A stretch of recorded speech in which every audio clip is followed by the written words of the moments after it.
வணக்கம் நண்பர்களே, welcome to கற்றதுமே கற்போம் கற்பிப்போம். So in this video we are going to discuss about the fluid statics. Yes, already we have completed the various properties of the fluids. Yes, on the videos நீங்க இன்னும் பார்க்கலைன்னா you can go and check it out.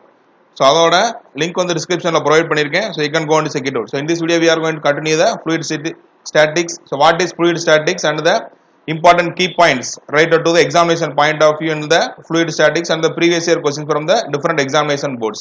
So before starting with the video, I request you please subscribe our channel கற்றதுமே கற்போம் கற்பிப்போம். Right. So let's start with the definition. Fluid statics என்ன? Fluid is at the rest condition. சரியா? So rest condition உள்ளது பேர் தான் we are denoting as a statics அப்படினு சொல்லுவோம். So fluid வந்து rest conditionல இருந்துச்சுனா தான் fluid statistics. Statics. So அது வந்து which can be fluid வந்து கேஸா இருக்கலாம் or liquid. சரியா? So இப்போ வந்து my fluid is a liquid, then we are denoting as a hydrostatics அப்படினு சொல்லுவோம். If otherwise my fluid is the gas இருந்துச்சுனா I am defining the fluid statics as aerostatics அப்படினு சொல்லுவாங்க. சரியா?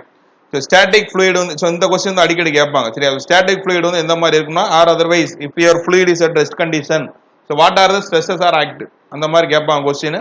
So அது வந்து it has no shear stress. சரியா? So already வந்து static fluid வந்து படிச்சிருப்போம். இதே மாதிரி क्वेश्चन வந்து நிறைய டிஸ்கஸ் பண்ணிருக்கோம். So it has no shear stress. So tau value வந்து 0 தான் இருக்கும். Only the normal positive stress only it is going to act. Static fluid ல வந்து only positive stresses, normal positive stresses மட்டும் தான் act ஆகும். So அதே மாதிரி within the fluid. So if you are going to define your pressure is same at all the points in the all directions. So Pascal's law படிச்சிருக்கோம்ல அதேதான். Within the fluid. So we are going to define your pressure is same at all the points in all the direction. So அதே மாதிரி pressure at the wall of any vessel. So ஒரு vessel எடுத்துக்கிட்டீங்கன்னா அதோட வால்ல வந்து pressure வந்து எந்த டைரக்ஷன்ல ஆக்ட் ஆகும்னா it should be the perpendicular to the wall direction. So wall இந்த இதுக்கு அதுக்கு வந்து perpendicular-ஆ தான் our pressure is going to act. So these are the basics related to the fluid statics. So next what is fluid pressure? So generally define பண்ணுவோம் இல்லையா pressure னா என்ன அர்த்தம்னா external normal force which is applied with respect to the unit area. So ஒரு particular ஏரியால வந்து எவ்வளவு pressure வந்து ஆக்ட் பண்றோமோ அதுதான் you define your pressure. சரியா? So pressure ஓட யூனிட் அப்ப என்ன வரும்? ஃபோர்ஸ்க்கு நியூட்டன், ஏரியா வந்து metre square. So newton by metre square. So இதை வந்து இப்போ mm மாத்திட்டீங்கன்னா so 10 power so -6 வரும். So இங்க 10 power இங்க -6 கீழ so மேல வந்துச்சுனா it will give 10 power plus 6. So you can rewrite as a 1 megapascal எழுதிக்கலாம். அப்படி இல்லைனா we are writing as a 1 bar equal to 10 power 5 pascal. சரியா? அப்படினா 0.1 நியூட்டன் பை mm ஸ்கொயர் இது எழுதிக்கலாம். சரியா? அப்படினா ஒரு அட்மாஸ்பரிக் பிரஷர் எவ்வளவு இருக்கும்னா 101.325 kilopascal அப்படினா 1.01325 bar. So இதனால எழுதிக்கலாம் 0.101325 megapascal. So அதே மாதிரி ஒரு அட்மாஸ்பரிக் பிரஷர் அதான் இங்க கீழ எழுதி இருக்காங்க. சரியா? 760 mm of kg. So இப்ப மெர்க்குரியில எழுதுறோம்னா 760 kg. So which is equal to the 10.3 meter. So 10.3 meter of water column. Right? So இத வந்து இதெல்லாம் பிரஷரை டிஃபைன் பண்றதா. So 1 pressure so 1 pascal ங்கிறது தான். அதே மாதிரி இப்போ 1 atmospheric pressure எவ்வளவுன்னு PSI ல இருக்குன்னு கேட்பாங்க. இதெல்லாம் அப்ஜெக்டிவ் क्वेश्चन டைரக்டா கேக்குறது தான். So 1 atmospheric pressure equal to 14.7 pound per square inch. சரியா? So ஒரு ஸ்கொயர் இன்ச்சுக்கு வந்து எவ்வளவு பவுண்ட்ஸ். So அது வந்து we are denoting. So அதான் 1 atmospheric pressure வந்து எப்படி டினோட் பண்ணோம்? 14.7 PSIs. அப்படினா 1 tar. So இந்த क्वेश्चनல கேக்குறது அப்ஜெக்டிவ் டைப்ல கேக்குறது. So 1 tar equal to 133.32 pascal. சரியா? So இது வந்து highest level வந்து if you are going to measure the pressure னா so 1 tar ன்னு இருக்கும். So அதுக்கு வந்து எவ்வளவு வேல்யூனா 133.32 pascal. So இது ஆல்ரெடி லாஸ்ட் வீடியோல பார்த்ததான் fluid pressure அப்படினா how we are going to define. So we are having a three types of pressure: absolute pressure and atmospheric pressure and cage pressure. சரியா? So absolute pressure வந்து we are going to write. So P atmospheric cage pressure plus atmospheric pressure ரெண்டுமே add பண்ற மாதிரி இருக்கும். சரியா? So நீங்க டயகிராம்ல பாத்தீங்கனாலே தெரியும். So இது வரைக்குள்ள atmospheric, இதுக்கு மேல போச்சுனா cage pressure. So டோட்டலா எடுத்தீங்கன்னா you are going to add both atmospheric and cage pressure.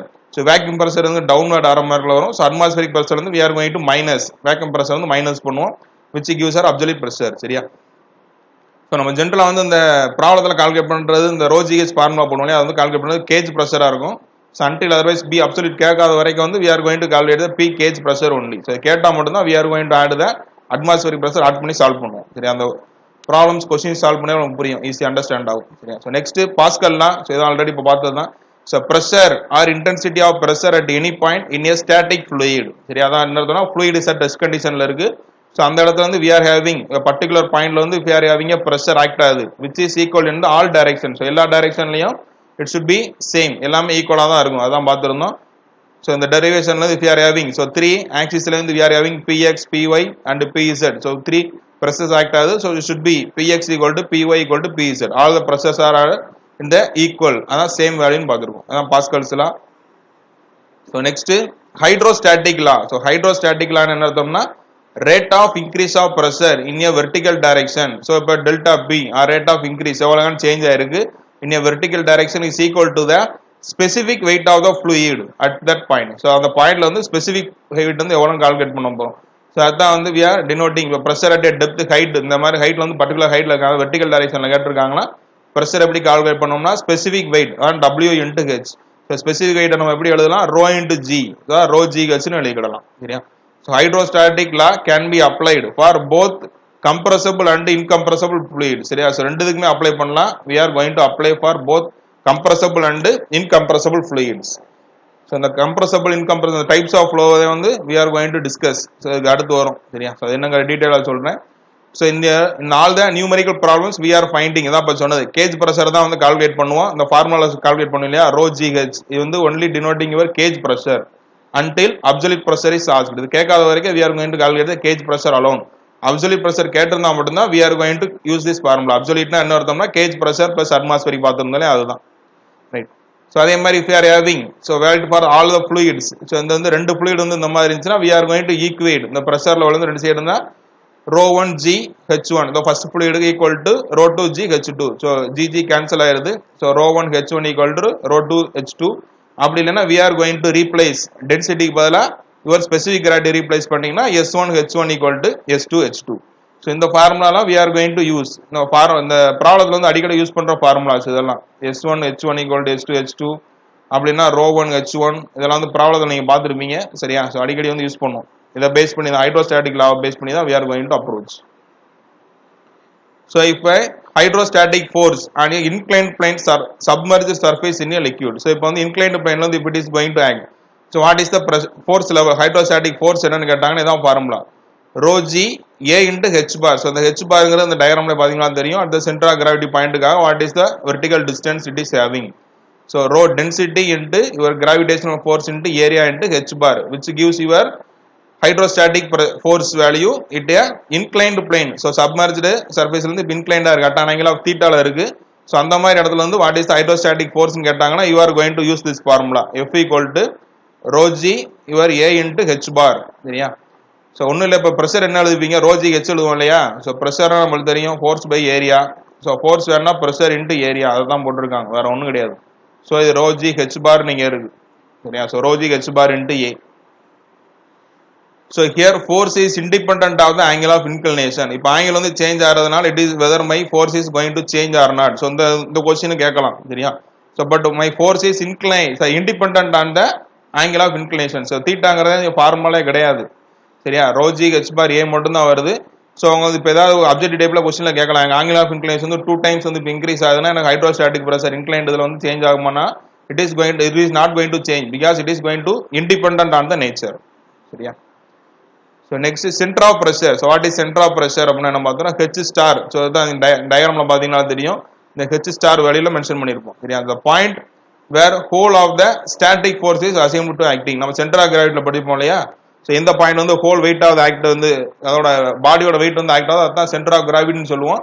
so இங்க pressure வந்து ரீப்ளேஸ் பண்ணிருங்க அவ்வளவுதான் அங்க வந்து the point where the whole hydrostatic force இந்த hydrostatic force கால்குலேட் பண்றோம் இல்லையா அந்த force வந்து எந்த பாயிண்ட்ல வந்து ஆக்ட் ஆகுதோ அந்த பாயிண்ட் பேர் தான் இவர் சென்டர் ஆஃப் பிரஷர் ன்னு அர்த்தம் சரியா சோ அதுதான் formula h star equal to ig sin square theta divided by a h bar plus h bar so இந்த ஃபார்முலா வச்சும் ப்ராப்ளம் கேட்பாங்க சரியா ig sin square theta divided by a h bar plus a h bar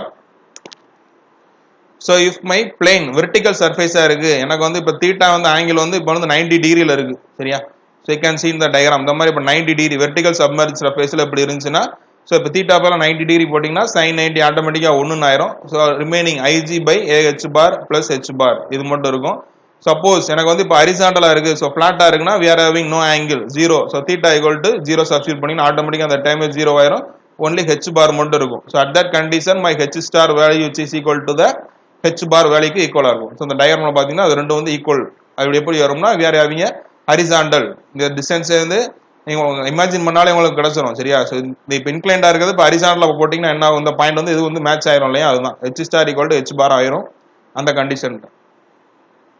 so next condition இப்போ hydrostatic force and curved சர்ஃபேஸா இருக்கு எனக்கு இந்த மாதிரி இப்போ curved சர்ஃபேஸ்ல we are having so curved surface வந்தாலும் we are having two kind of force ஒன்று horizontal and vertical எடுத்துட்டு we are going to calculate the resultant force magnitude direction கண்டுபிடிப்போம் அதே தான்.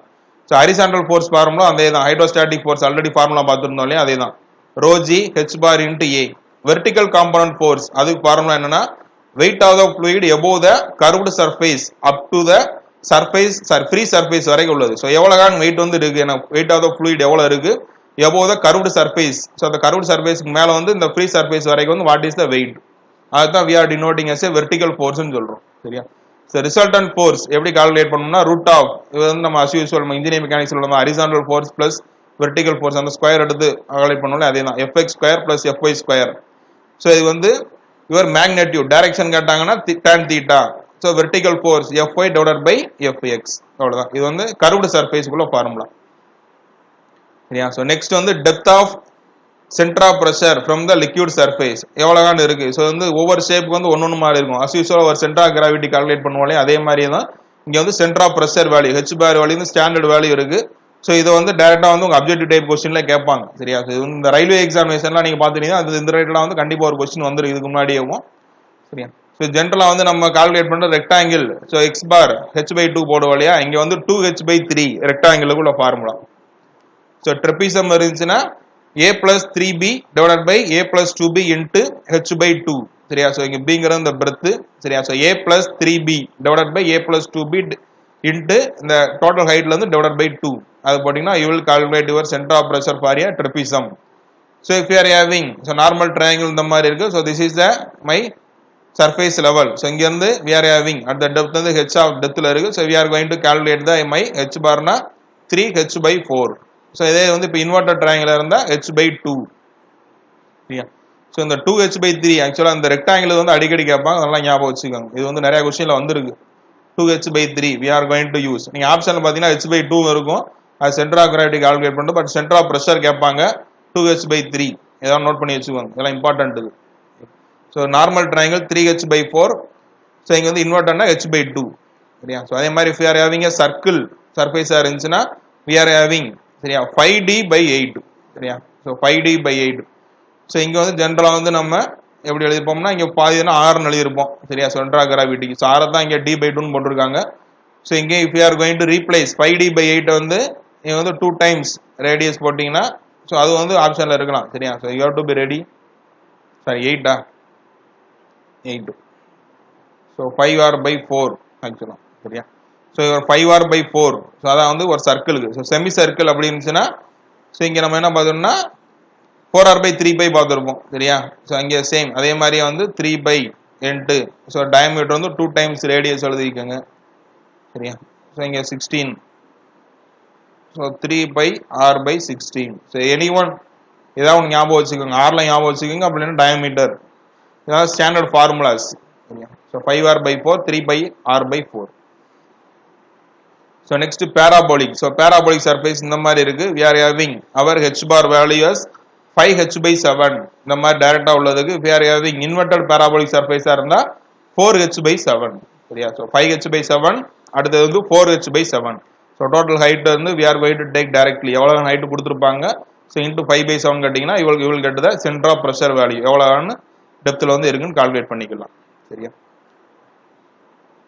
So next is so some of the key points இருக்கு, அதை note பண்ணி வச்சுக்கலாம். So in case of vertical surface இருக்கு, so when depth of immersion h bar is very large, எனக்கு h bar வந்து ரொம்ப வந்து அதிகமான வேல்யூ இருந்துச்சுன்னா we can take center of pressure value வந்து equal to center of gravity value வந்து டைரக்டா எடுத்துக்கலாம் சரியா.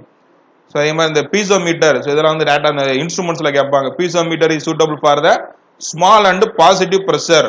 So இதுதான் வந்து we are going to use சரியா. small and positive pressure measurement we are using the piezometer.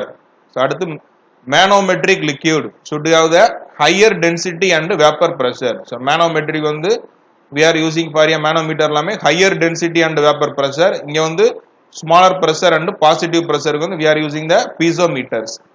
So அடுத்து இது தெரியும் simple manometer and YouTube manometer we are going to use for both positive and negative pressure measurement ரெண்டுக்குமே use பண்ணுவோம் simple U tube manometer இருக்குல்லையே அதுதான் so இங்கே aneroid or mercury barometer சரியா so next வந்து aneroid or mercury barometer which used to measure the local atmospheric pressure வந்து we are going to measure அனி absolute scale measure பண்றதுக்கு we are using a barometer அதாவது mercury barometer வந்து atmospheric pressure வந்து measure பண்றது use பண்ணுவோம் சரியா so மோனோமீட்டர்னா போத் பாசிட்டிவ் நெகட்டிவ் அதே மாதிரி மோனோமெட்ரிக் லிக்விட் வந்து இட் சுட் ஹேவ் ஸோ எந்த மாதிரி இருக்குமோ அந்த மோனோமீட்டர்ல உள்ள லிக்விட் வந்து higher density and the vapour pressure உள்ளதாக தான் இருக்கும் அதே மாதிரி இங்கே piezometer is suitable for a small and positive pressure measurement so density of the mercury value so 13.6 into 10 power 3 இது ஆல்ரெடி பார்த்துருப்போம் சரியா 10 power 3 kg by meter cube so density of air 1.24 kg by meter cube சரியா so ஏருக்குன்னு கேட்டாங்கன்னா 1.24 மெர்க்குரிக்கு வந்து 13.6 into 10 power 3 kg by meter cube so next importance வந்து இது வந்து ப்ராப்ளத்தை வந்து யூஸ் ஆகும் சரியா so difference of pressure 2 points in differential manometer வந்து கொடுத்துருப்பாங்க ஸோ வந்து இப்போ ரெண்டு இது இருக்கும் இல்லையா அந்த உங்கள் யூடியூப் மோனோமீட்டரில் பார்த்தீங்கன்னா தெரிஞ்சிருக்கும் சரியா so we are having so இந்த மாதிரி இருந்திருக்கும் so here we are going to calculate the pressure difference so ரெண்டு லிக்விட் கொடுத்துருப்பாங்க ஜென்ரலாக சரியா ஸோ இங்கே சென்டர் வரை இருக்கும் so here we are calculating the height ன்னு சால்வ் பண்ணுவோம் இல்லையா அது same similar kind of problem so they are asking to calculate the pressure difference கேட்டாங்கன்னா PA so first liquid minus second அப்படி இருந்துச்சுன்னா here we are having right so இங்கே வந்து இப்போ மெர்க்குரி ஆயில் ரெண்டு ஃப்ளூயிட் இருக்கு சரியா ஸோ ரெண்டு இதுக்குள்ள density difference so density of the first fluid and density of the second fluid into GH so rho GH போடுவோம் இல்லையா ஜென்ரல் அந்த ஃபார்முலா தான் ஸோ ரெண்டு ஃப்ளூயிட் வந்து டிஃபரெண்ட் ஃப்ளூயிட் இருந்துச்சுன்னா we are having so higher density வந்து lower density ஃப்ளூயிடை minus பண்ணிட்டு into gravitational force into H so இது வந்து எந்த மாதிரி யூனிட்னா நியூட்டன் பை மீட்டர் ஸ்கொயர் இப்போ கிடைக்கும் சரியா ஸோ இந்த மாதிரி வந்து யூஸ் பண்ணுறது ஸோ இதே இது வந்து இப்போ என்ன கேட்பாங்கன்னா எங்களுக்கு மீட்டர் ஆஃப் ஸோ வந்து ப்ரெஷர் டிஃபரன்ஸ் கேட்டிருப்பாங்க பட் மீட்டர் ஆஃப் எவ்வளோதான் மீட்டரில் வந்து இருக்குது அப்படின்னு கேட்டாங்கன்னா we are going to use this formula h equal to இங்கே எக்ஸுங்கிறது ஃபர்ஸ்ட் ஃப்ளூயிடு இங்கே எக்ஸ் பதிலாக h1 கூட வச்சுக்கலாம் h equal to h1 எவ்வளோ ஹைட்டில் இருக்குது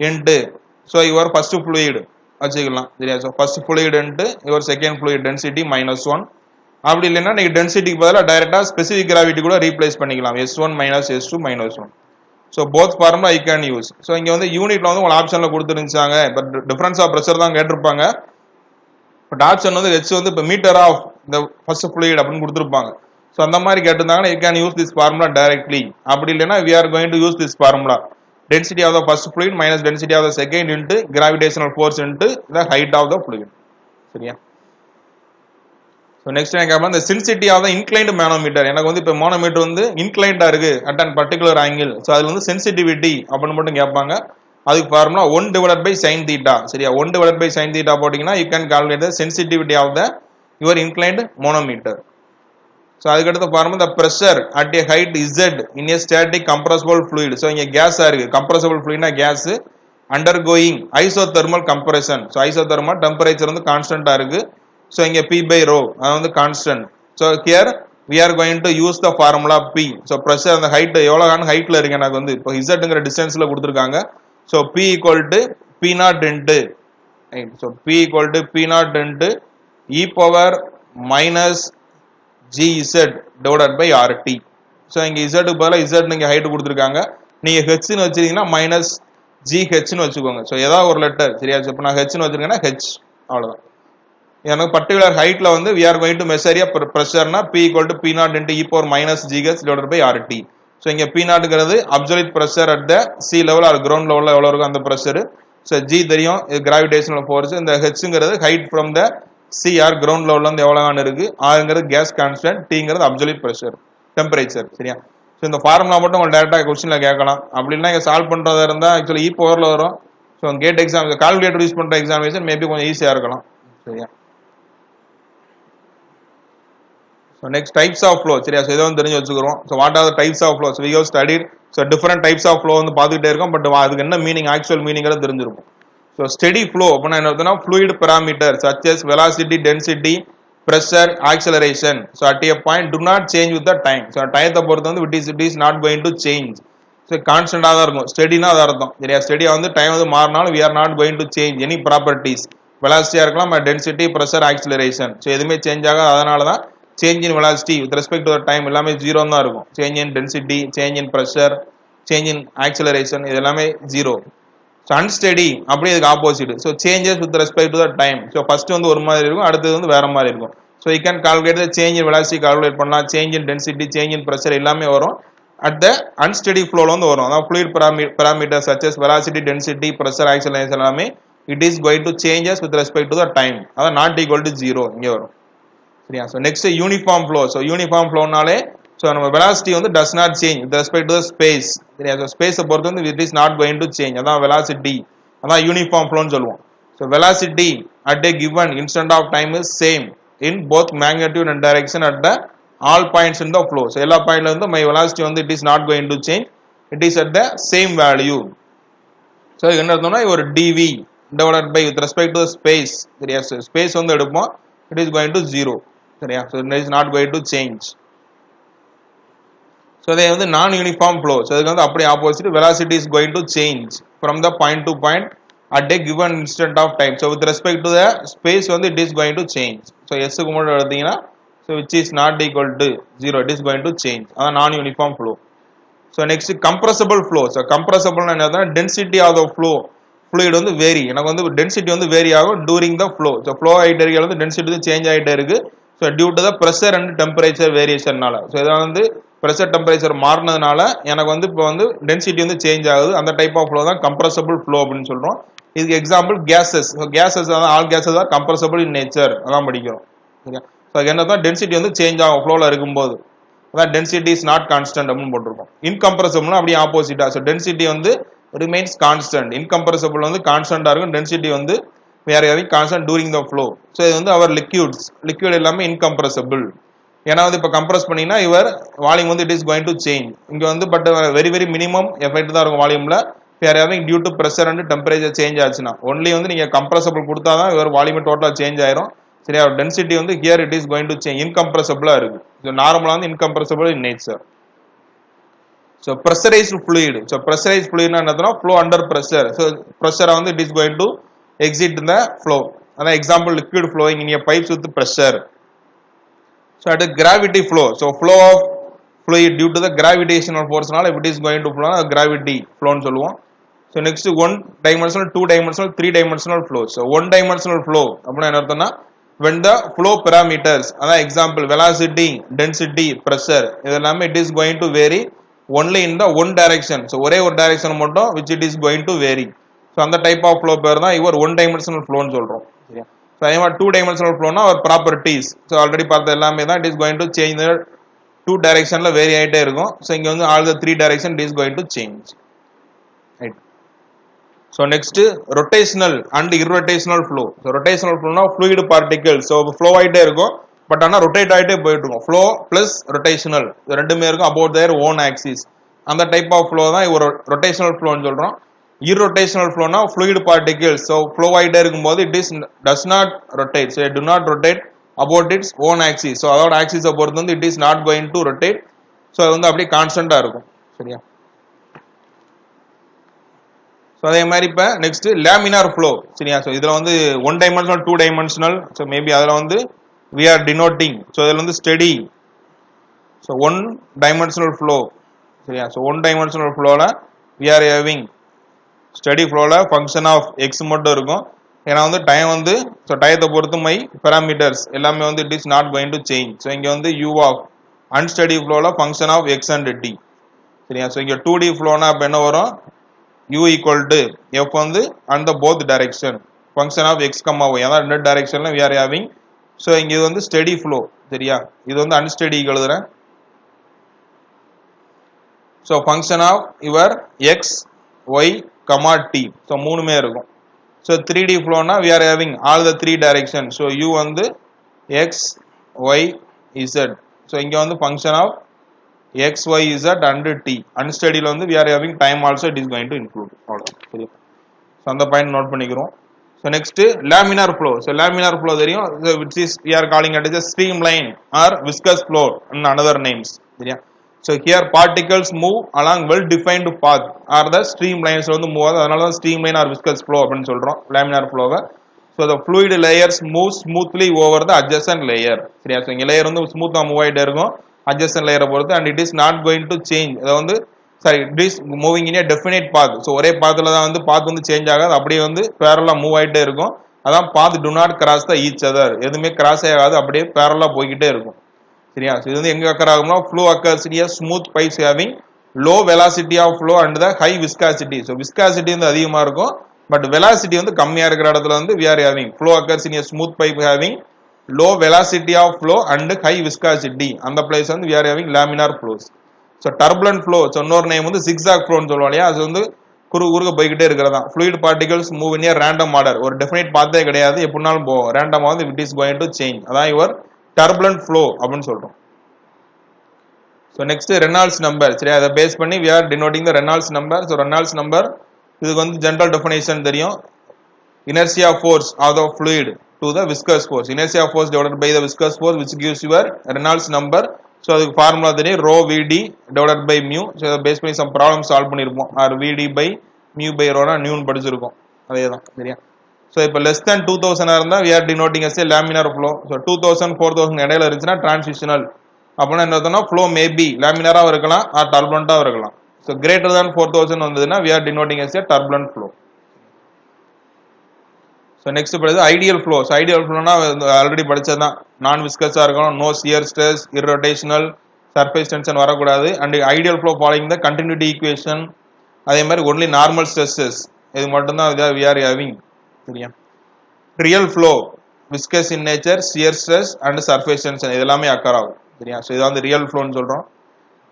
So next is streamline, path line and streak line. அப்படினா என்ன பார்த்தோம், it is a imaginary line and velocity vector at any point on a streamline is tangent to the streamline. So இப்போ imaginary line, இப்போ வந்து நம்மளே வந்து கற்பனை வந்து we are taking a line at a point, ஒரு stream line வந்து இந்த மாதிரி போயிட்டு இருக்கு, which we are taking as a tangent line ஆ வந்து எடுக்கிறோம். So tangentனா தெரியும்ல, if we are having circle, இதான் tangent line அப்படினு சொல்லுவோம் இல்லையா. So we are taking அந்த tangent line பேர் தான் we are having a stream line அப்படினு சொல்றோம். imaginary line or velocity vector at any point is tangent to the stream line க்கு இருக்கும். So path line அப்படினா என்னன்னா path traced by the fluid particles. அது வந்து எந்த பாத்ல போகுதுங்கிறது தான் path line சொல்றோம். அடுத்து streak lines. சரியா? streak line and streak line ரெண்டுமே வேற வேற. So இங்க வந்து imaginary line velocity vector at a tangent வந்து எடுப்போம். So இங்க வந்து are obtained by the joining the locus of points. So locus of point தான் streak line ஞாபகம் வச்சுக்கோங்க. We are joining the locus of points of the fluid particles that have passed continuously through a fixed point during the time t. So a fixed point பொறுத்து it is going to pass continuously. Here we are going to take the locus of points. So எல்லா point வந்து it is going to make locus. அது எல்லாத்தையும் join பண்ணினா we are having அந்த line பேர் தான் your streak lines அப்படினு சொல்லுவோம். சரியா? So இது வந்து imaginary line. So இந்த example the dye steadily injected into the fluid at a fixed point extends in a straight line. சரியா? ஸோ டைங்கிறது ஒன்றும் இல்லை, இப்போ சாயத்தை வந்து இப்போ வந்து we are going to mix with the fluid, water வந்து இப்போ மிக்ஸ் பண்ணுறீங்க, அது வந்து ஒரு பர்டிகுலர் லைனில் வந்து it is going to travel, அந்த entire ஃப்ளூயிடுமே it is going to change the கலராக மாறும் இல்லையா, அது எந்த லைனில் போதும் அது பேர் தான் ஒரு ஸ்ட்ரீக் லைன் அப்படின்னு சொல்கிறோம். அவ்வளோதான். சரியா? So these are the important key points and the concepts related to the fluid statics. So in the next video we will discuss the various questions related to the fluid statics. So don't forget to subscribe our channel. கற்றதுமே கற்போம் கற்பிப்போம். So again we will meet in a next video. Thank you for your valuable time. Thank you.